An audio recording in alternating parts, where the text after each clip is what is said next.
Bem, colegas, muito boa tarde. Nós vamos dar sequência ao nosso encontro com os candidatos ao governo do Estado do Rio Grande do Sul. Hoje temos a presença do candidato Eduardo Leite, do PSDB.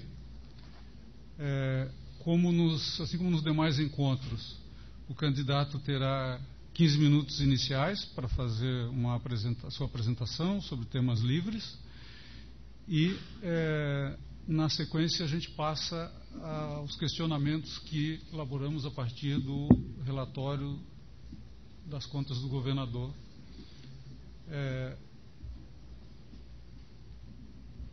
O candidato nos apresentou um pequeno currículo, que foi o que pedimos. O total do debate vai ter 1h30, incluindo essa apresentação.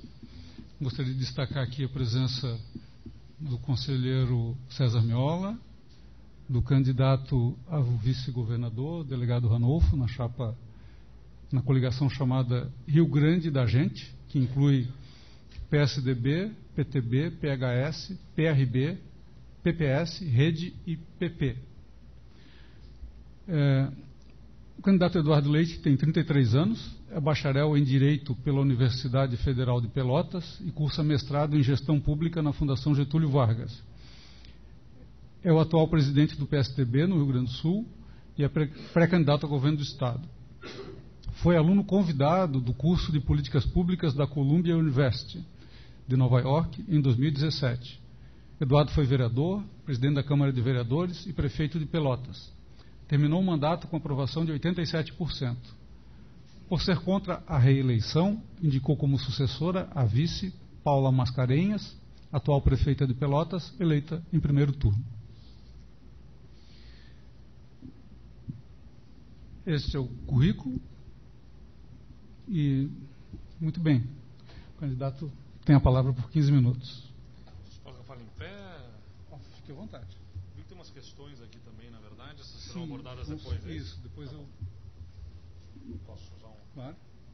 Vamos ver se está legal. Vamos usar esse aqui. Mais seguro. Muito boa tarde a todos.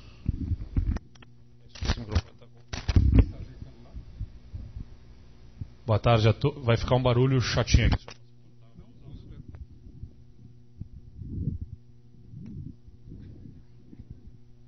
Pronto.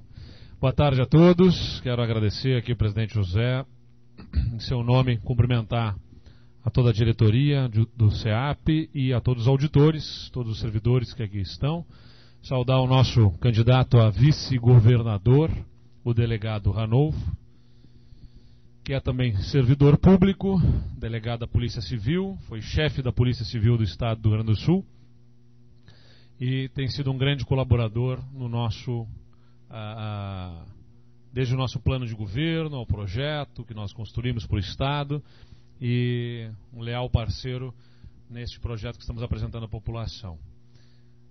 Pedi um minuto para me apresentar para vocês então, né? Sou Eduardo Leite, fui prefeito de Pelotas. Pelotas é a terceira maior cidade do estado, mas apenas a 9ª economia do estado do Rio Grande do Sul, polo de uma região com muitas dificuldades econômicas. Para vocês terem uma ideia, só para compararem aí, claro que nós estamos aqui num órgão como auditores que lidam com os números, muitos conhecerão essas realidades, mas acho que é importante a gente ressaltar algumas situações que evidenciam as dificuldades de governar uma cidade como Pelotas, né? Pelotas, embora seja a terceira maior cidade, é a 9ª economia, e comparando com Canoas, por exemplo, que também tem a mesma população de Pelotas, nós somos 12 vezes maiores territorialmente, temos o dobro de postos de saúde, temos o dobro de servidores públicos praticamente do que Canoas e temos praticamente a metade da receita.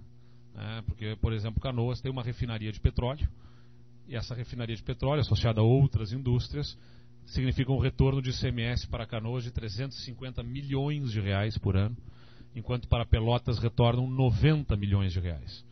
Então você tem menos dinheiro numa realidade local com mais demandas por serviços públicos, tendo que distribuir mais serviços por um território que é maior, com mais gente para pagar, e com menos receitas. É especialmente desafiador governar uma cidade como Pelotas. Não é à toa que há 110 anos foi o nosso último governador da região sul do estado.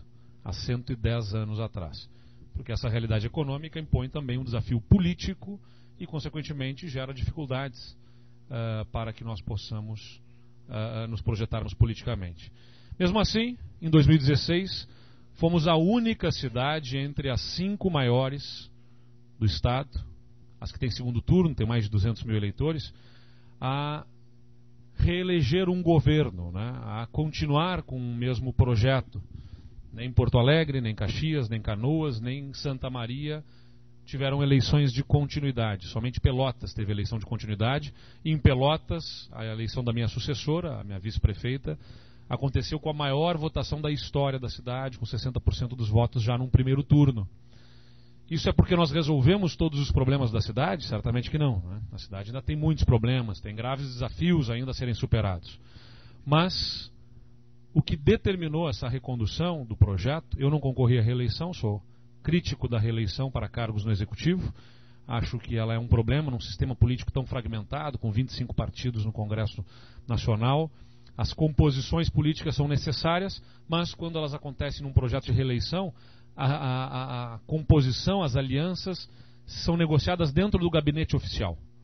E aí o governo fica refém dessas articulações e acaba sendo um problema para o segundo mandato as negociações. Por isso eu sou crítico da reeleição, não concorri e tivemos a eleição da Paula, a minha sucessora. O que determinou isso? Não foi ter resolvido todos os problemas, foi termos atacado os principais problemas que foram determinantes para gerar na população o sentimento de rumo, de direção correta, que dá entusiasmo e confiança na população. É assim que eu olho para o estado do Rio Grande do Sul. Eu não tenho nenhuma expectativa de resolver em 4 anos todos os problemas do estado. As pessoas perguntam, tá, mas tu acha que 4 anos é o suficiente? Quando eu falo da reeleição, por exemplo, eu digo, não acho que seja suficiente, como acho que 8 também não são. Então não adianta a gente concorrer à reeleição achando que em 8 a gente resolve tudo, porque também não resolve. E se depois de 8 anos tem que achar um sucessor para o projeto, por que a gente não pode fazer isso já ao fim de 4 anos? Podemos, fizemos em Pelotas. Aliás, entre outras tantas demandas, meu caro conselheiro César Miola, uma das que nós tivemos uma grande evolução lá foi no atendimento da educação infantil. Estou falando ao senhor que sei que é um entusiasta da causa aí e que muito se dedica, com toda a razão. Né? Nós fizemos um investimento, só para dar uma ideia aqui, né? Com o mesmo dinheiro que sempre existiu na educação em Pelotas, administrando bem, melhor aqueles recursos, combatendo desperdícios, né, da máquina pública, por exemplo, fazendo um mapeamento do transporte escolar.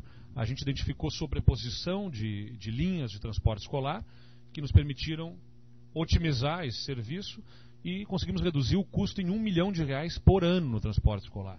E aí, só para dar um exemplo, entre tantas outras torneiras de desperdício que vão sendo fechadas, nós conseguimos liberar todo o recurso do salário e educação, aquela contribuição obrigatória, né, que para o município de Pelotas gerava R$10 milhões por ano, que iam todos no custeio da máquina, sobrou tudo isso para investimentos. E fizemos um programa de investimentos de R$40 milhões para colocar uniforme escolar gratuitamente para os alunos, laboratórios de informática, internet rápida para as escolas.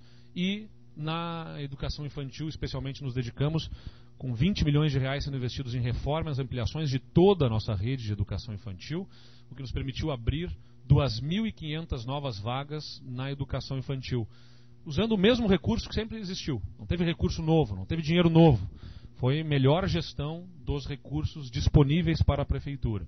Então mudou, não só abrimos novas vagas, como qualificamos as vagas existentes, que eram em escolas muito precárias. Porque sabemos, o histórico da educação infantil, me desculpa, é um tema que também me atrai muito, conselheiro. A educação infantil, ela começa lá com as creches, né, que eram, vamos falar a verdade, depósitos de crianças, lugar para para as mães deixarem seus filhos para poder trabalhar. Aí vem na década de 90 o conceito de educação infantil, aquelas creches são transformadas e improvisadas, foi assim que aconteceu em Pelotas, imagino que em outros municípios também, improvisadas como escolas. Então fazem puxadinhos para lá, para cá, pequenas reformas para tentar adaptar aquelas estruturas que não foram pensadas para escolas, para serem escolas. E aí o resultado foi que as estruturas eram muito precárias, olha, colocando em risco a integridade física das crianças. Alguns lugares com problemas elétricos graves que, inclusive, botavam em risco, como eu disse, a vida das próprias crianças. A gente fez esse investimento e as escolas lá em Pelotas têm o orgulho de dizer que são referência, mas não só isso, a educação lá teve uma evolução do IDEB importante de 2013 para 2015 para 2017. Bom, já estou fugindo aqui do meu assunto, que a educação também é importante, mas o objetivo é, o Estado precisa de reequilíbrio nas suas contas, né? E o reequilíbrio das contas do Estado passa pelo enfrentamento do tema da despesa. E aí tem as políticas de ajuste das contas, partes estão sendo discutidas aí. É claro que precisam ser discutidos esses temas de ajuste nas contas do Estado para contenção de despesas, mas você também tem que ter evolução da receita. Essa é a minha grande crítica ao modelo atual que o Estado está vivenciando. Se a gente tem desequilíbrio entre receita e despesa, eu preciso atuar na receita. E a receita é fundamentalmente, além de combate à sonegação, revisão de benefícios fiscais, que tem que ser lidados com maior transparência, especialmente em relação aos próprios órgãos de controle, que também têm cerceado acesso a dados para poder cumprir a sua missão de fiscalização. E esses benefícios precisam ser revistos, da minha visão, mas a gente precisa estimular competitividade do Estado. A geração de riqueza do nosso Estado depende de um tripé, que é para a competitividade, admitindo que nós competimos o que se produz aqui com o que é produzido fora do Estado, e competimos por investimentos de plantas industriais, de empresas. O tripé fundamental é infraestrutura, que reduza o custo da logística, é burocracia mais ágil, que possa agilizar a emissão de licenças e, consequentemente, ser atraente a novos empreendimentos, e é carga tributária, né? Carga tributária, esse tripé somado é o que impõe os custos ou retiram os custos para quem vai empreender no Rio Grande do Sul e, consequentemente, determinarão aos empreendedores a escolha pelo nosso Estado para aqui se instalarem. Como é que a gente deve enfrentar esses temas? Na infraestrutura, o plano estratégico de logística e transporte aponta a necessidade de investimentos de 25 bilhões de reais somente em rodovias no nosso Estado. É claro que o Estado não tem essa capacidade financeira para investimentos, especialmente se nós olharmos os dados da Secretaria do Tesouro Nacional e que apontam que o total da nossa receita, 80% quase vai consumido por folha de pagamento em cargos sociais, 18% no custeio da máquina e 2% lá restando para investimentos, enquanto outros estados investem 6%, 8%, 10%. Então nós não temos capacidade financeira de aportarmos esses recursos sozinhos, então temos que chamar o setor privado como parceiro para esses investimentos. Então um plano de concessões rodoviárias que nos dá um duplo ganho, tanto no médio e longo prazo, pela competitividade, como eu disse, eu tenho um exemplo de um grande empresário gaúcho, que me relatava que quando o governador de Pernambuco foi buscar essa empresa para se instalar lá, pediu que se instalasse aquela empresa numa região deprimida economicamente do Estado, e ele disse, mas eu não posso me instalar num lugar que não tem estradas. E ele disse, não, mas pode te instalar, começa a fazer o investimento, porque estamos assinando o contrato para garantir investimentos em estradas para aquela região. E o empresário acreditou, investiu e está lá a estrada e a empresa dele instalada, ou seja, o investimento em infraestrutura é determinante para atrairmos investimento privado que gera riqueza, que gera emprego, arrecadação de impostos, gera renda para a população. Então, no médio e no longo prazo, se ganha por sinalizar redução de custo logístico que atrai investimento privado. No curto prazo, a obra propriamente dita gera arrecadação, gera empregos, gera renda também, gera arrecadação para os municípios e ISS para o Estado e ICM. Então, se nós viabilizamos um plano de concessão que dá ao Estado a condição de investimento de bilhões de reais em infraestrutura, a gente está ajudando a impulsionar a nossa economia também para superarmos esse desafio fiscal. Na questão da burocracia, nós precisamos de novos processos burocráticos que lidem com uma relação de maior confiança com o empreendedor. Temos que romper. O Estado do Rio Grande do Sul se tornou famoso nacionalmente por ser um Estado hostil a quem empreende. Essa é a verdade. Eu quero dizer a vocês, eu sou de uma família de servidores públicos. Meus pais, meus irmãos, todo mundo em casa é servidor público. E eu me considero um servidor público também, só que admitido pelo voto popular, nos cargos que exerci. Agora, a gente tem que reconhecer que precisamos de uma iniciativa privada que gere riqueza, que gere os recursos sobre os quais vamos auferir os impostos e a receita necessária para sustentar a atividade pública, né? Então a gente precisa ser um Estado que volte a ser enxergado como espaço para empreendimentos. Hoje é muito difícil para o empreendedor estar aqui pela dificuldade logística e em função de uma burocracia que trata o empreendedor como desonesto e que precisa comprovar a sua honestidade. A gente tem que equilibrar essa condição. Como é que se faz isso? Tem exemplos bons de outros estados. O estado da Bahia já tem licença por adesão e compromisso.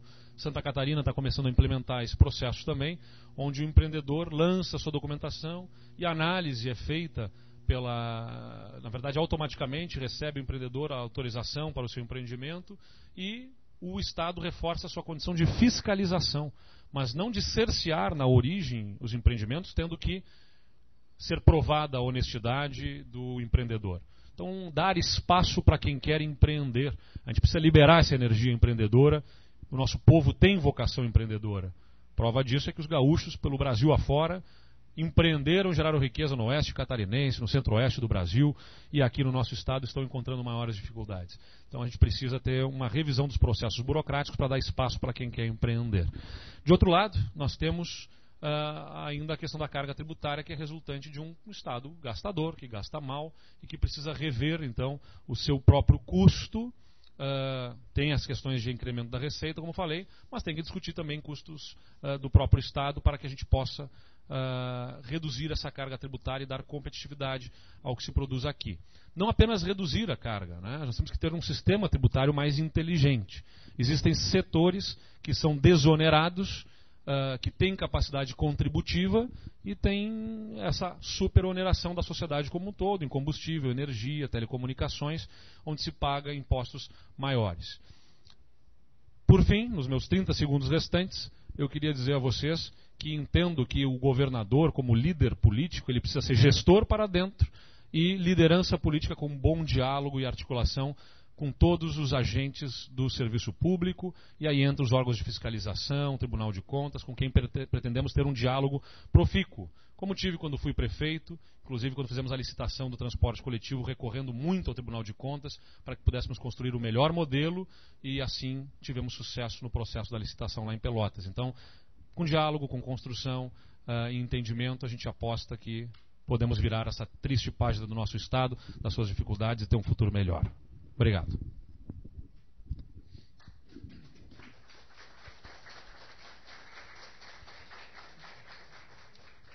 Muito obrigado por enquanto, candidato. Agora passamos às perguntas que foram elaboradas, foram apresentadas com antecedência ao candidato. Na verdade, eu tenho um resumo delas aqui, elas são mais extensas que isso. Esse microfone deve estar funcionando. Podemos testar? Acho que sim, tá bom. Muito bem. Bem, gostaria de anunciar antes a presença do conselheiro aposentado Vitor Facione. Muito obrigado pela presença, conselheira. E a primeira questão diz respeito exatamente à eleição de conselheiros, né? Durante o exercício do próximo mandato, haverá vacância no cargo de conselheiro do tribunal por aposentadoria compulsória, dentre as vagas reservadas à escolha da Assembleia Legislativa. O SEAP, apoiado pela nossa entidade de representação nacional, a FENAS-TC, presidida pelo colega Amaury Perusso, aqui presente, participa da campanha Ministro e Conselheiro Cidadão. Entendemos que o processo de escolha deve ser democrático, transparente e republicano. Não pode ser tratado como um assunto interna corporis ao Parlamento ou de composição da base de sustentação do governo. Nas vagas de escolha do Legislativo ou mesmo do governador, o processo tem que permitir que os cidadãos brasileiros que preencham os requisitos constitucionais de investidura idade mínima, idoneidade moral, conduta ilibada e notórios conhecimentos para o exercício do cargo, possam inscrever-se e ter os mesmos direitos na apresentação de seu currículo, defesa de sua candidatura e exposição pública dos motivos que o levam a pleitear a cadeira de conselheiro do Tribunal de Contas do Estado. Defendemos a edição de edital público, comunicando à sociedade a abertura da vaga e abrindo prazo para que os interessados se apresentem com a devida documentação e currículo para serem avaliados em sabatina pública e, finalmente, escolhidos pelo Parlamento ou pelo governador nas respectivas vagas. Candidato Eduardo Leite. Eleito governador, qual a sua posição sobre o tema da escolha de conselheiros do Tribunal de Contas do Estado? Eu acho que a gente pode ter aperfeiçoamento justamente do critério de escolha. Acho que a sugestão do CEAP ela é bem-vinda. O que é importante para mim é que a gente entenda, né, que esse processo que envolve a Assembleia Legislativa e o governador do Estado, eles fazem parte do sistema de freios e contrapesos, vamos dizer assim, né, e dá o tempero político que é importante no órgão fiscalizador. Acho que ele tem esse órgão de fiscalização sobre as ações do poder público. Ele tem que ter o critério técnico, objetivo, cumprido pelos seus auditores, e também a análise política da compreensão das possibilidades que tem o gestor público da resolução dos problemas. Tem uma condição assim, né, que as pessoas acham que na caneta do gestor há um poder imenso que já não há mais. Esse poder está submetido à distribuição do poder com outros órgãos, com as dificuldades políticas, com a própria sociedade civil que se organiza, com as reações que derivam de cada decisão que toma o gestor. Então, a fria análise de que o gestor pode, uma vez eleito, resolver absolutamente todos os problemas, o que tecnicamente seria a análise, né? Olha, ele tem a caneta na mão, ele resolve. Não é assim. Você tem possibilidades políticas cerceadas à medida em que a sociedade se organiza, o parlamento cerceia, e isso também tem que estar na análise de quem fiscaliza.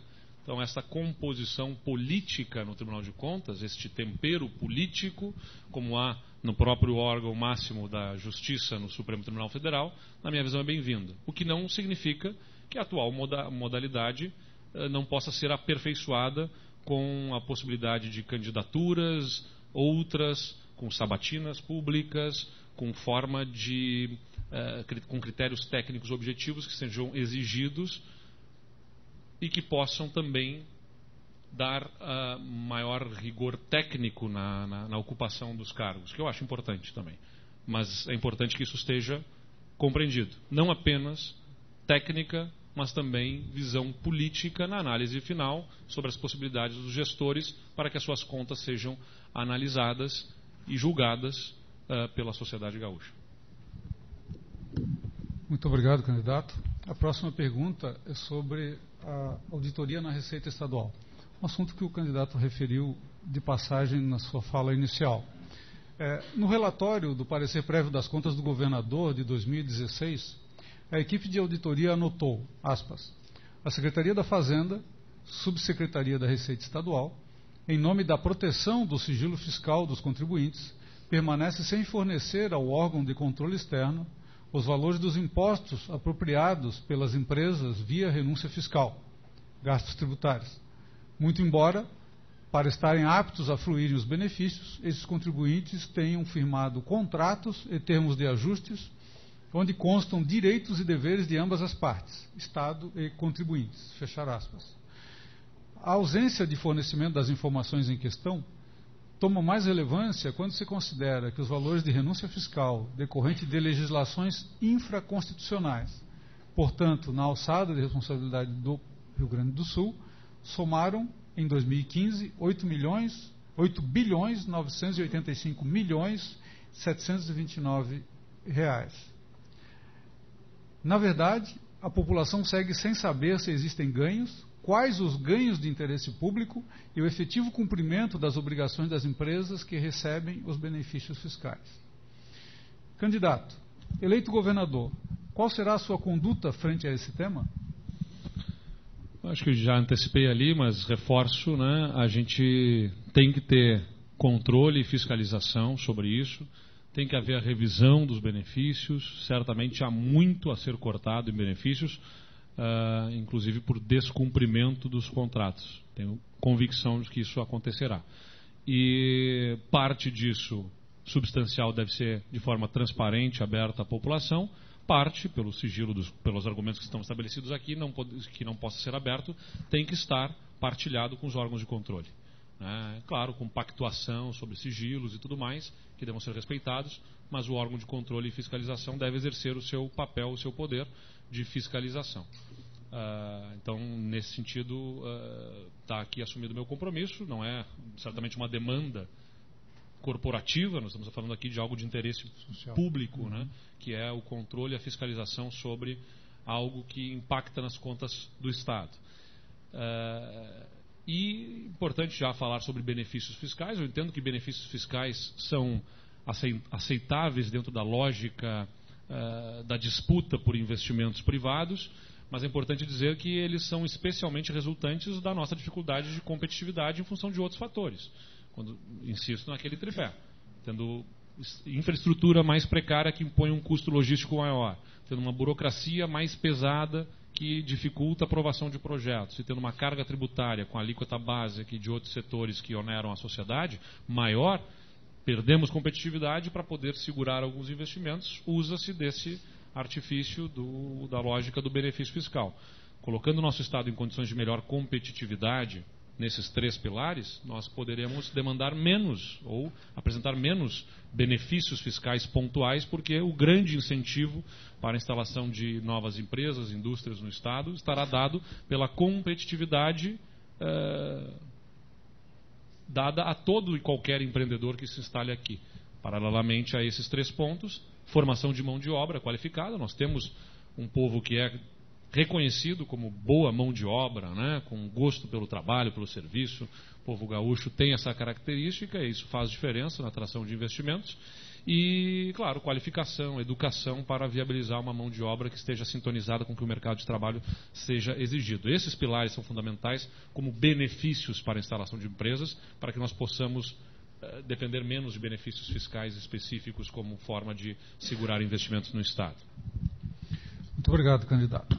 A próxima pergunta é a respeito do regime de recuperação fiscal e a dívida pública. Tivemos oportunidade de tratar desse assunto num outro debate, mas eu vou repetir porque o nosso público é outro aqui. Recentemente, a Secretaria da Fazenda editou o relatório anual da dívida pública estadual de 2017. Nele é indicado que, ao final de 2017, nossa dívida renegociada com a União somava 58 bilhões 572 milhões 792 mil reais e correspondia a 86,6% do total geral da dívida. No período recente, uma série de leis foram editadas objetivando possibilitar alguma renegociação daquele contrato. Houve, em resumo, a possibilidade de alterar o prazo do contrato, ampliado em 20 anos, os indexadores foi trocado o IGPDI pelo IPCA e os juros foram reduzidos de 6% para 4%. Aproveitando-se da condição financeira difícil, a União impôs ao Rio Grande do Sul um contrato em 98, cuja análise os auditores do tribunal, em trabalho efetuado em 1999, concluiu que, aspas, o contrato de refinanciamento retira do Estado a autonomia financeira e administrativa prevista na Constituição Federal. Fecharaço. Aquele acordo previa um conjunto de 6 condicionantes, exigências, a serem cumpridos pelo Rio Grande do Sul, retirando parcela significativa da autonomia do Estado. O acordo previsto atualmente, denominado de regime de recuperação fiscal, aprofunda a subserviência, impondo um conjunto de 21 condicionantes, e significa consolidar, sem maiores resistências, abrindo mão da discussão judicial, uma vez que há apenas uma liminar nesse sentido, o já citado saldo devedor de 58,57 bilhões de reais. Defendemos a revisão do contrato pelo Índice Oficial da Inflação, o IPCA, retirando juros e recalculando desde o início pelo IPCA. A dívida já estaria paga em maio de 2013, conforme estudo deste tribunal, a informação técnica número 16/2015 do SAIPAG.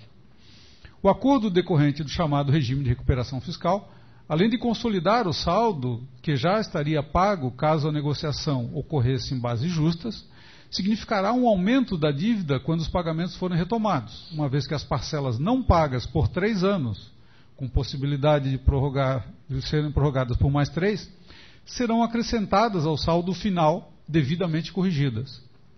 Além disso, a essência da política econômica do Estado será dirigida pela União mediante a instalação de uma comissão de supervisão do plano que atuará diariamente na Secretaria da Fazenda. Uma vez instalada, o secretário da Fazenda e talvez o próprio governador serão mera peça de decoração. Entendemos que urge compor um movimento nacional que busque revisar o Pacto Federativo e recompor a autonomia que a Constituição Federal confere aos Estados. O atual governo busca firmar o acordo para implantar o regime de recuperação fiscal. Candidato, qual a sua opinião sobre o regime de recuperação fiscal? Caso não seja firmado por este governo, o senhor buscará assinar o regime? E, tendo sido firmado pelo governo em curso, o senhor buscará alternativas a ele? Bom, eu tenho já falado publicamente sobre isso também. Eu entendo que o regime de recuperação fiscal não deve ser assinado pelo atual governo. Acho que se impõe essa responsabilidade, porque todo o seu cumprimento será feito basicamente pelo próximo governo. Então, temos um presidente da República saindo do mandato, temos um governador saindo do seu mandato. Eu espero, estou trabalhando para isso. Acho que cumpriu a sua parte. Temos que um novo momento histórico que exige uma nova atitude, mas então deve ser resolvido pelo novo governo, o novo governador com o novo presidente da República. O que é importante aqui, né? Tem que haver algum tipo de renegociação. Acho que a própria pergunta aqui do SEAP já coloca isso, né? Renegociação dos termos disso e renegociação dessa dívida consequentemente. Acho que nos termos em que está estabelecido esse regime não deve ser assinado. E entendo que com o novo presidente da República, torço para que seja o meu candidato. Sei que ele tem as suas dificuldades na pesquisa no momento, mas eu ainda acredito que até o momento da eleição isso terá uma nova condição. É importante que seja um candidato a presidente, o novo presidente da República, que dê estabilidade econômica ao país, confiança, promovendo-se reformas importantes na estrutura da máquina administrativa no nível federal, para que o país, retomando confiança por parte de investidores e por parte do mercado, possa ter condição melhor de negociar com os estados. Na verdade, o governo federal enfrenta um problema fiscal também de 150 bilhões de reais de déficit primário, que acabam amarrando ainda mais as mãos do governo federal para negociar com os estados em melhores condições. Ele não pode fazer um negócio de pai para filho com os estados sob pena de sinalizar um afrouxamento da sua política fiscal, o que geraria dúvidas por parte de investidores, por parte do mercado, de que o governo federal, já combalido nas suas finanças, não iria cumprir seus compromissos ali na frente.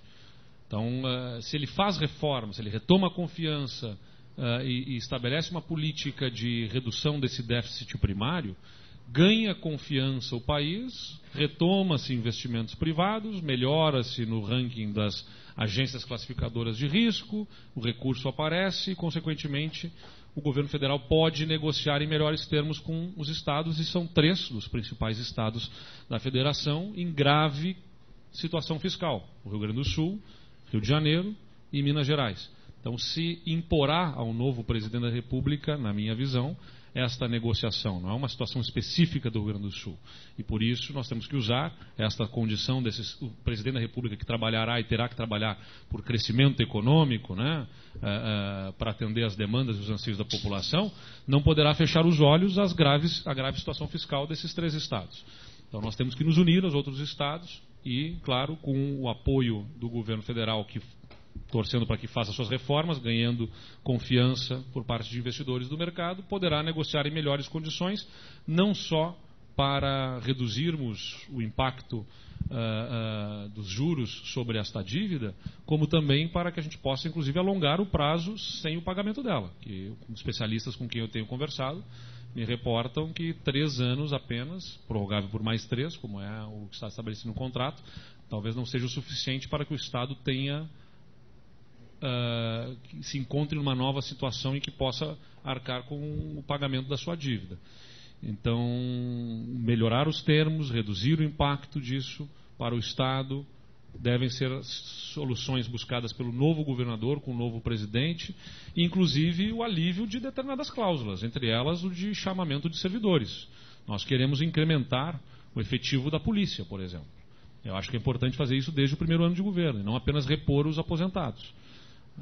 Nós não podemos estar cerceados nessa condição para resolver a segurança pública do Estado, como o regime de recuperação fiscal pressupõe.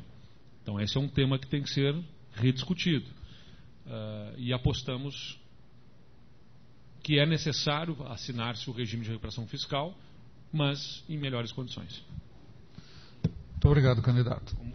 Só para dizer como contrato que é, né, a gente precisa entendimento entre as partes, né? Então aqui a gente está falando sobre a nossa disposição e o que nós queremos. É claro que isso tudo se submeterá às condições que a outra parte contratante, como ela estará lidando com essa situação, né? Ok. O próximo tema é saúde pública. Ao examinar as ações e serviços públicos em saúde, o relatório do parecer prévio das contas do governador traz a seguinte assertiva, aspas, tendo em vista que o texto da Lei Complementar 141/2012, ora em vigor, veda o aproveitamento das despesas descritas como controversas e que vieram a compor o percentual apurado em gastos em ASPES de 12,2% da receita líquida de impostos e transferências, constata-se que tais gastos carecem do amparo de medida legal, cabível e concreta, que viabilize, se assim for o entendimento da Corte de Contas, o seu reconhecimento no cômputo das despesas em ações e serviços públicos de saúde, para fins de cumprimento do mandamento constitucional. Desde o advento da Lei Complementar 141, o Estado atinge um percentual próximo aos 9% da receita líquida de impostos e transferências, caso desconsidere as despesas controversas, abaixo, portanto, dos 12% legalmente exigidos. Eleito governador, candidato, qual será a sua política para reverter esse quadro? E mais, quais seus compromissos em relação ao tema da saúde? Bom, não há vinculação constitucional de gastos em determinadas áreas que sobreviva à falta de recurso, né? Então, você tem um orçamento comprometido naquelas condições em que nós abordamos, que quase 80% da receita corrente líquida é consumida por despesa com pessoal em cargos sociais, 18% no custeio, 2% sobram em investimentos. Nós temos um orçamento comprimido, portanto, especialmente pelos gastos na despesa com pessoal. Nós vamos ter que trabalhar pelo enfrentamento deste desequilíbrio das contas do Estado para equilibrar e garantir a aplicação do recurso do mínimo constitucional. Mas, mais importante, a vinculação das receitas, ela merece, na minha visão, uma crítica, né, porque ela não resolve o problema. É a mesma lógica de que pagar mais os professores resolve o problema da educação. Acho que o professor tem que ser bem remunerado, mas não é sozinho que resolve a educação. A prova disso é que não há correspondência entre os melhores salários pagos nos municípios ou nos estados ao desempenho na educação no Brasil. Isso existem estudos para demonstrar isso. Então a gente tem que trabalhar com gestão para resultados. O recurso que há disponível na saúde tem que ser mais bem aplicado.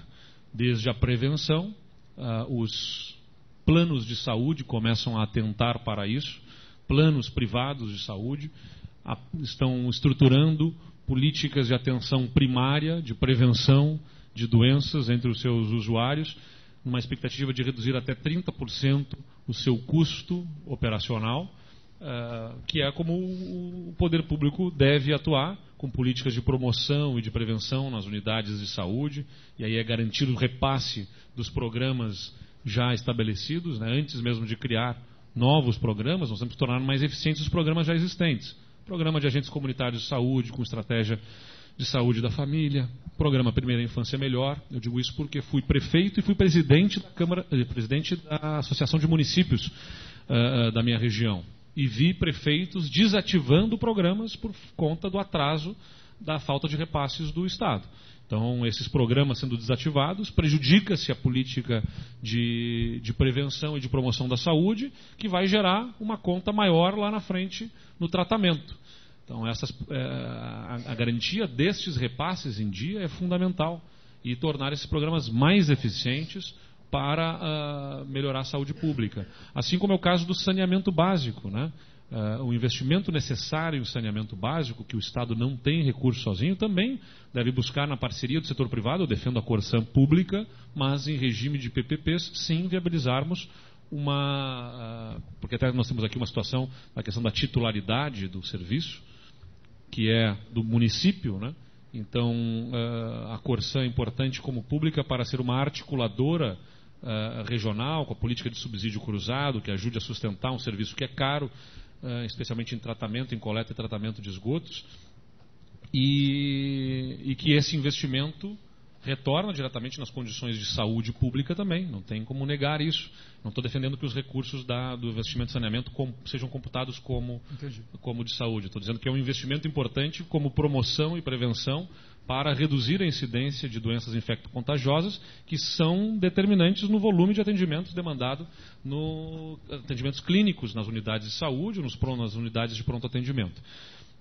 Então, essa lógica de melhor eficiência da aplicação dos recursos é fundamental para produzir-se melhores resultados na saúde pública, assim como é o caso dos repasses aos hospitais filantrópicos, que também, com atrasos nos seus repasses, comprometem a saúde financeira dessas instituições hospitalares e, com os atrasos, acabam recorrendo a empréstimos financeiros, arcam com esses juros, é o Estado se financiando com os seus prestadores de serviço, porque atrasa o pagamento, eles retiram financiamentos para remunerarem as suas despesas obrigatórias e que vencem no fim do mês, e o Estado demora a repassar, então está se financiando com o atraso de pagamento de fornecedores e prestadores de serviço. Então, colocar em dia pagamento desses prestadores de serviços é essencial antes mesmo de pensarmos em novos programas e tornar mais eficiente a aplicação dos recursos já disponíveis.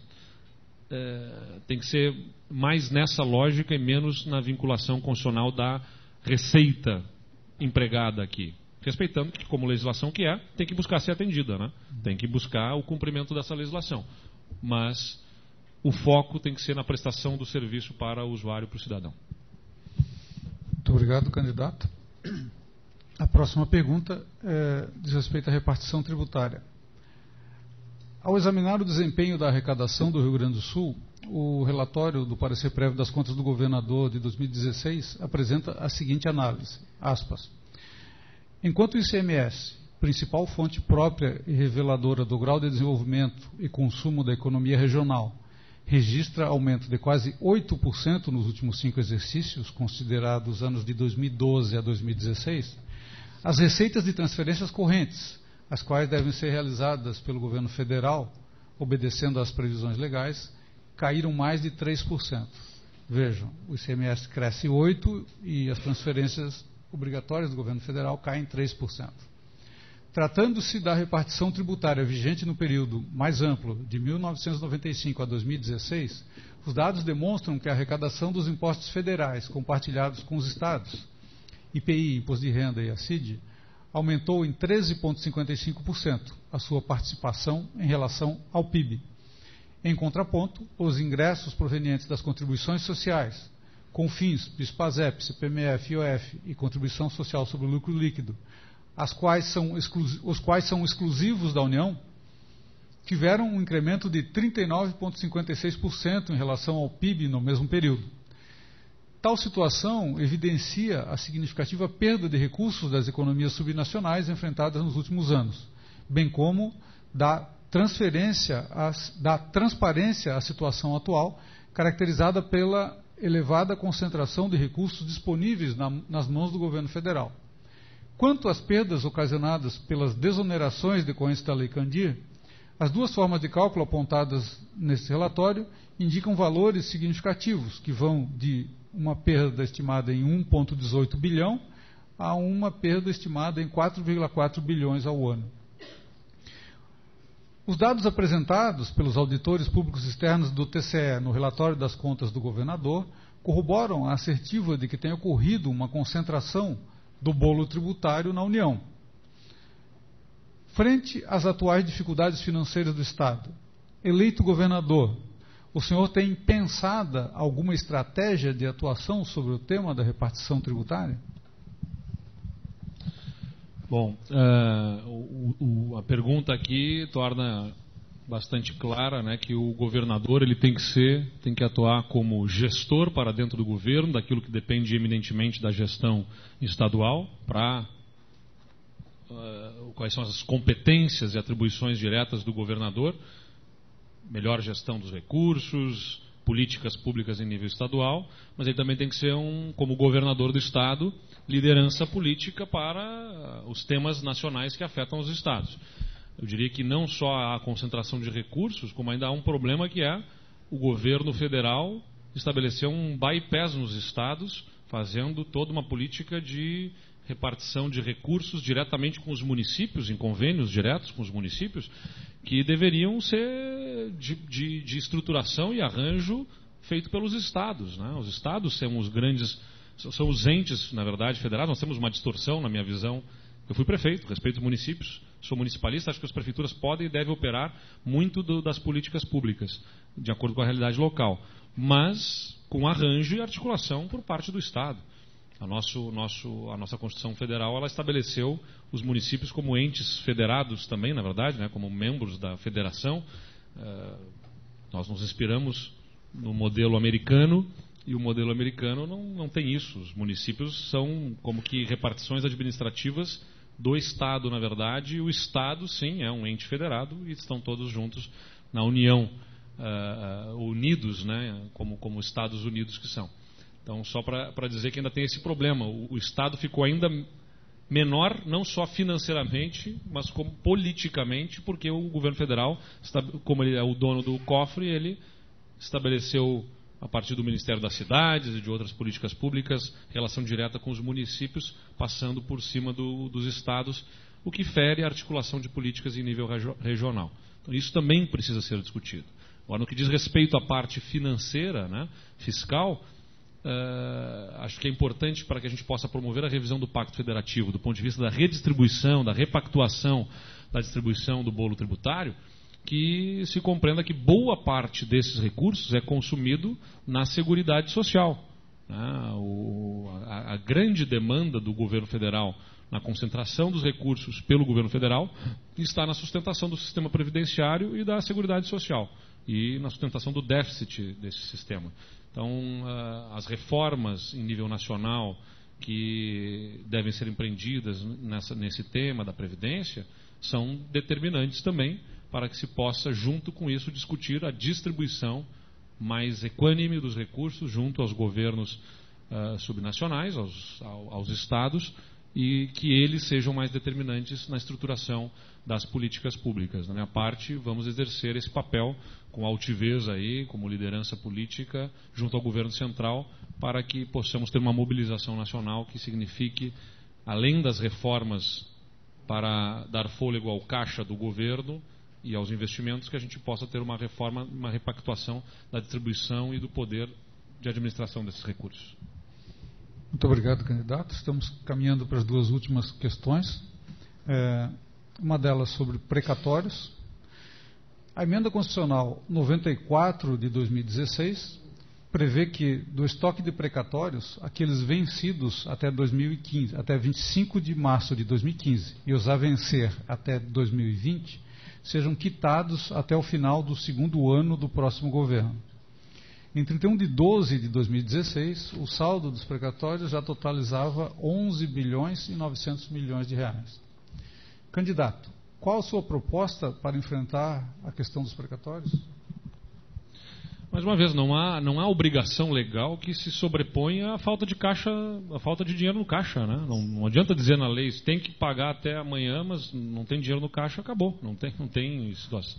Como resolver esse caso sozinho, especificamente com as obrigações que o Estado tem. Isso vai ter que ser repactuado, tem que se buscar também havia disponibilidade, a disposição constitucional, aliás, a decisão da jurisprudência do STF, era justamente de que os depósitos judiciais pudessem servir como fonte de financiamento para o pagamento dos precatórios. Só que no caso do Rio Grande do Sul a gente teve praticamente o esgotamento dos depósitos judiciais para suprir as despesas correntes do governo do Estado. Então nós não temos nem esta fonte de financiamento. Por isso entra aqui como discussão o regime de recuperação fiscal, que permita ao Estado contrair novos financiamentos que devem servir para a reestruturação da dívida, inclusive contemplando o tema dos precatórios, para que eles possam ser colocados em dia, o que talvez demandará também um esforço de articulação política junto a outros estados para o prazo adequado para o pagamento dessa dívida de precatórios, né, que se acumulou. Porque não adianta, para pagar esta dívida de precatórios, gerar novos precatórios. Porque vamos deixar de pagar outras contas para pagar essas, e as contas que deixarão de ser pagas gerarão novos precatórios que serão ali na frente cobrados.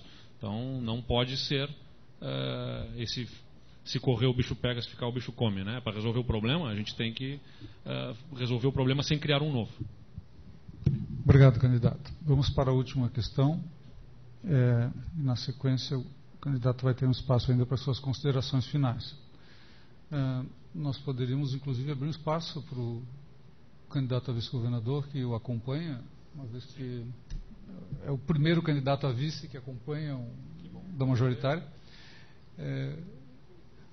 Manda a etiqueta que a gente conceda um espaço na sequência daí, antes das suas considerações finais. Sem problema. O tema é a Previdência Pública. Vou falar por último, depois dele, então. Tá bem que se falar alguma vamos coisa. Vamos deixar o candidato. Temos afinidade suficiente para que ele possa falar, inclusive, depois de mim, não tem problema. Tranquilo. Bom, Previdência Pública é o tema. Novamente, destacamos, a partir do relatório do parecer prévio das contas do governador, a seguinte questão, aspas. Em 2011, a Previdência do Estado do Rio Grande do Sul passou a ser organizada e financiada por dois sistemas, o de repartição simples, para os servidores ingressantes antes de 18 de julho, e o de capitalização para os ingressantes a partir dessa data. O governo estadual tem a responsabilidade de complementar as contribuições dos servidores para financiar os gastos dos aposentados e pensionistas de hoje, no regime de repartição simples, sendo a sua participação crescente nesse financiamento. Em 18 de 8 de 2016, a portaria 382 da Previc autorizou o funcionamento do regime de previdência complementar, o RPC-RS, instituído pela Lei Complementar 14.750 de 2015. Desde então, os servidores ingressantes terão suas aposentadorias e pensões limitadas ao teto do regime geral da Previdência Social, podendo aderir ao plano de caráter facultativo oferecido pela Fundação de Previdência Complementar, a RS-Prev, para fins de complementação do benefício. A participação alta e crescente das despesas previdenciárias no orçamento do Estado consiste em um dos principais limites da política de ajuste fiscal, pois as medidas adotadas somente surtirão efeitos a longo prazo. Em 2016, o total de recursos do Tesouro Estadual aportado ao regime de repartição simples de 11 bilhões e 410 milhões, representou 33% da receita corrente líquida daquele ano, que foi de 34,65 bilhões. Fechar aspas. Tendo presente que a previdência dos servidores já é responsabilidade partilhada entre estes e a sociedade, mediante as contribuições respectivas, candidato, eleito governador, há mais alguma política de enfrentamento desse tema a ser adotada? O senhor manterá em dia as contribuições do Estado aos regimes previdenciários dos servidores? Claro, isso é um compromisso, né? Garantir o adimplemento da parcela de responsabilidade do Estado. Agora, a gente vai ter que enfrentar temas que impactam nas contas do Estado em relação ao sistema previdenciário e que colaboram para esse déficit de hoje 10 bilhões de reais, ou 10 bilhões e meio aí, de reais no déficit da Previdência do Estado, que são especialmente nas carreiras de servidores que acabam tendo gratificações incorporadas, licenças-prêmios que são utilizadas para antecipação de aposentadorias, gerando aposentadorias precoces, né, em determinadas situações de servidores que se aposentam antes dos 40 anos de idade e muitas vezes incorporando gratificações exercidas que são levadas para a aposentadoria sem depois terem a contribuição, aliás, sem terem tido a contribuição necessária para suportar isso. Então esses temas deverão ser endereçados pelo governo de forma a podermos conter o crescimento vegetativo da folha de pagamento, que a nossa grande preocupação é podermos ter incremento da receita maior do que o incremento da despesa, né? E com isso a gente vai superando o quadro de déficit do Estado. E por isso nós vamos ter que discutir especialmente os temas que impactam na Previdência por benefícios que têm que ser depois mantidos pelo Estado sem ter havido contribuição por parte dos servidores. Parece que a adequação do regime de Previdência com o sistema de Previdência complementar foi um acerto, que gera inclusive um custo adicional para o Estado no curto prazo. Depois é que ele se torna autossuficiente para o pagamento dos seus compromissos. Então, a nossa preocupação é ter um sistema que seja sustentável, que se sustente, que possa ser pago que possa garantir a todos os senhores e as senhoras aposentadorias dos servidores, a todos os servidores do Estado. A parcela de responsabilidade do Estado será cumprida, sem dúvida nenhuma. E nós vamos chamar os sindicatos, os servidores, para discutirmos alterações nas estruturas de carreira que possam atualizar os sistemas de forma a termos a sustentabilidade deles e a capacidade de pagamento do Estado, porque este déficit previdenciário vai consumindo a capacidade de investimento dos serviços do próprio governo e afetando o pagamento em dia dos servidores, que, no caso do Poder Executivo, eu costumo dizer, é como um sintoma de uma doença mais grave. Se não for tratada, essa febre vai virar uma infecção mais grave ali na frente, não apenas com um parcelamento de salários, mas com um atraso de pagamentos e, quem sabe, afetando inclusive o cumprimento por parte do Estado para a formação do volume suficiente de recursos para o pagamento da Previdência. Então, esses temas precisam ser endereçados com honestidade, com franqueza, com verdade, com diálogo, com transparência, junto aos servidores e construindo-se as soluções para que a gente tenha um sistema sustentável do ponto de vista previdenciário. Muito obrigado, candidato. Então, passamos agora para os 15 minutos de considerações finais. Vem aqui, Ranolfo. Pronto, vou chamar aqui o delegado Ranolfo, por favor. Bom, presidente Josué Martins, saudando a ti, quero saudar a todos presentes. Rapidamente, só agradecer a oportunidade de aqui estar, me apresentar rapidamente àqueles que não me conhecem. Eu sou Ranolfo Vieira Júnior, delegado da Polícia Civil, tenho 31 anos de vida pública, estou na ativa ainda, fui chefe da Polícia Civil do Estado do Rio Grande do Sul no período 2011-2014, tenho atividade docente também. Claro que nesse momento me encontro licenciado das duas atividades, da atividade pública e da atividade docente em razão da legislação eleitoral. E quero basicamente contribuir nessa composição de governo ao lado do Eduardo Leite. Eu represento aqui o meu partido, eu sou filiado ao PTB, dentro dessa composição, exatamente contribuindo com essa experiência na gestão pública, como executivo de segurança pública, e especialmente a questão da segurança pública, que é a minha origem, por assim dizer, tentar transformar aí a segurança pública do Estado do Rio Grande do Sul. O Eduardo colocou agora na sua fala final uma coisa que para mim é muito importante, que é o diálogo e a transparência. Se eu puder firmar um compromisso com todos vocês aqui, é nesse sentido, né? Algumas questões têm que ser modificadas, não temos dúvida disso aí, mas tudo com muito diálogo, né? Com todos nós somos de maneira ampla, eu diria assim, somos colegas servidores públicos, né? Então acho que esse compromisso aí é importante que fique bem claro, bem exposto a todos vocês. Agradeço e devolvo a palavra ao presidente, então, para as considerações finais do nosso candidato ao governo do Estado. Obrigado. Muito obrigado, delegado Ranolfo. Antes de passar a palavra para o candidato Eduardo Leite, eu gostaria de anunciar que o nosso próximo encontro será na próxima terça-feira, às 14h30, na sala Rosane Heineck Schmidt, aqui embaixo, com o candidato Júlio Flores. O candidato Matheus Bandeira, a gente está ajustando a agenda com ele, então ainda não tem a data definida, estamos procurando ajustar isso aí.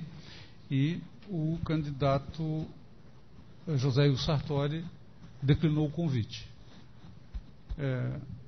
Candidato Eduardo Leite, 10 minutos para as considerações finais. Nem preciso de tanto tempo assim, né? Eu peço desculpas aqui se a linha de raciocínio algumas vezes dá uma fugida, que já é a 5ª palestra que eu faço hoje aqui, então a gente acaba repisando assuntos e às vezes até se perde o que a gente já falou, o que a gente ainda não falou, não abordou no assunto. Mas eu quero agradecer a atenção de vocês e acho que o que o Ranolfo disse aqui tem que ser reforçado. Eu tive a oportunidade de ser prefeito da minha cidade e, independentemente da divergência que se tivesse com o sindicato dos servidores, que a gente sabe é sempre uma relação difícil, porque salário para quem paga sempre é muito, para quem recebe sempre é pouco. Então é uma relação que sempre estará estressada, mas isso não pode nos afastar da condição de dialogar, de discutir e de construir soluções. O grande desafio para o governador do Estado, e eu tenho visitado tantos sindicatos e tantas estruturas e tantas instituições, é de que nós devemos, como governantes, atender ao interesse coletivo. E o interesse coletivo não é a mera soma dos interesses individuais, né? Há em cada estrutura, com legitimidade, os seus interesses individuais. Mas não é somando os interesses individuais que a gente atinge o interesse coletivo. O interesse coletivo é algo maior e que está acima disso tudo. E que não está na cabeça também de quem governa. É importante dizer isso. Por isso que o diálogo é importante. Construindo convergência, construindo as pontes. Não podemos falar apenas com aqueles que nós concordamos. Por isso que eu faço questão de estar em qualquer nível de discussão. Lá no Fórum dos Servidores, quando foi feito o debate, estava lá o presidente Josué, naquele fórum, onde estavam 4 outros candidatos, eu, não estava lá o candidato Sartori, nem o candidato Matheus Bandeira. Imagino os motivos que tenham levado eles a não estarem lá, mas eu digo, eu não posso me dispor, se eu quero governar esse Estado, a conversar apenas com quem concorda comigo. Eu tenho que conversar com quem diverge e buscar os pontos que possam ser de interesse comum e construir as pontes que nos aproximem. Haverá espaço sempre com diálogo para construir-se algum consenso estratégico que nos conduza a um lugar melhor. Se a gente não conversar, aí o conflito se acirra, né, os confrontos se estabelecem, fica muito mais difícil de se resolver os assuntos. Agora também é o seguinte, quando eu falo de ter diálogo, tem que ter diálogo, mas tem que ter efetividade de governo. Não adianta ficar dialogando, conversando e não ter tomada de decisão. Por isso que as posições estão sendo expressadas aqui. É um assunto sempre espinhoso, quando a gente fala em ter disposição de rediscutir estruturas do serviço público, de carreira, os veículos de imprensa gostam de tocar nos pontos que sempre são mais polêmicos, é o que ajuda a vender mais o jornal, que ajuda a trazer, e os adversários gostam de pegar isso para dizer que a gente vai acabar com direitos dos servidores. Mentira, não tem a ver com acabar com direitos, tem a ver com discutir e construir estruturas que se sustentem e que atendam ao interesse individual e que atendam ao interesse coletivo. Essa é a nossa preocupação. Com diálogo, com parceria. Eu aposto que é possível, sim. Já tive a oportunidade de governar, mostrei o meu estilo de governar, não preciso ser comparado com ninguém, né, com nenhum outro líder político do meu partido ou de outro partido político, posso ser comparado comigo mesmo, com as minhas práticas. E a minha prática sempre foi de diálogo, de participação. Quando eu ganhei a eleição como prefeito, não chamei o sindicato para conversar, eu fui ao sindicato para conversar com eles, fui à Assembleia de Servidores para falar com todos os servidores, presencialmente. Então, não tenho medo de conversar.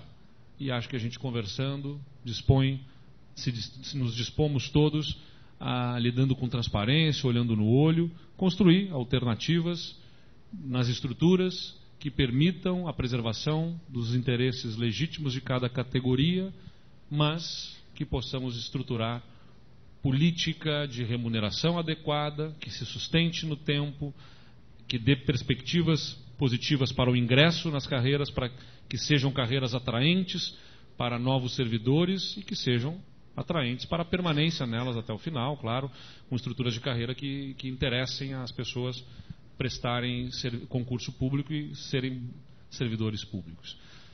Enfim, estou muito otimista, quero dizer isso, não apenas com a viabilidade da campanha, com a viabilidade da nossa eleição. As pesquisas estão aí, apresentadas na última semana, mostrando o crescimento da nossa candidatura. Somos a única candidatura que ganha de qualquer adversário no segundo turno. Isso nos anima, mas não nos envaidece.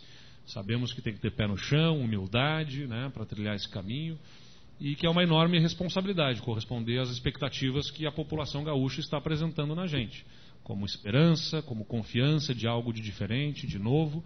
E se acha que tem algo de especialmente diferente, de novo, que nós podemos oferecer, é essa disposição de fazer um governo menos encastelado e mais próximo, sem as cerimônias, menos preso às cerimônias das liturgias do cargo e mais do diálogo e da construção de soluções para o Estado, e aliando diálogo e efetividade. Eu aposto que isso é possível e o Estado tem uma enorme potencialidade. O Rio Grande do Sul precisa destravar as amarras que pesam sobre os ombros desse povo, que limitam a capacidade de empreendedorismo, de investimento, de inovação. E se nós conseguirmos aliviar este peso do Estado, como eu disse, a gente bota o Estado para crescer. E o Estado crescendo gera otimismo, gera confiança. E essa confiança significa investimentos, que significam arrecadação, que significam melhor possibilidade do Estado atender aos seus compromissos, inclusive com os seus servidores. Então está na lógica aí de estimular empreendedorismo. Vocês devem estar acompanhando algumas das nossas propagandas, em que a gente fala sobre a dicotomia da direita e da esquerda, e eu realmente me insiro dentro daquela condição. Eu vejo o Estado... o que resume a minha visão do papel do Estado é dar espaço para quem quer empreender e proteger quem realmente precisa do governo. Quem quer empreender tem que ter menos burocracia e redução de custos para a produção, e o foco do Estado tem que estar em proteger quem mais precisa da atenção do governo. Infelizmente, nós temos hoje uma lógica inversa. O Estado está ausente na proteção de quem precisa e está pesando e presente demais onde ele não deveria estar, atrapalhando quem quer empreender. A gente precisa reequilibrar esse Estado aí, dando espaço para empreendimentos e focando em proteção social, em proteção à vida, na segurança pública, em serviços sociais de qualidade prestados pelo Estado ou contratados, mas que sejam prestados com a qualidade que o cidadão gaúcho merece. O que me alegra é saber que o melhor a gente já tem, qualidade nesse povo, né? Não preciso ensinar o povo gaúcho a empreender, a gente não precisa ensinar a inovar. O povo é inovador, é empreendedor, precisa de espaço. Esse espaço é que a gente vai conferir e vamos retomar a confiança no futuro do Estado. Muito obrigado, presidente José, muito obrigado pela atenção de cada um de vocês. Agradeço a sua presença também, candidato. Desejamos boa sorte aí na campanha e que corra tudo bem. Grande abraço.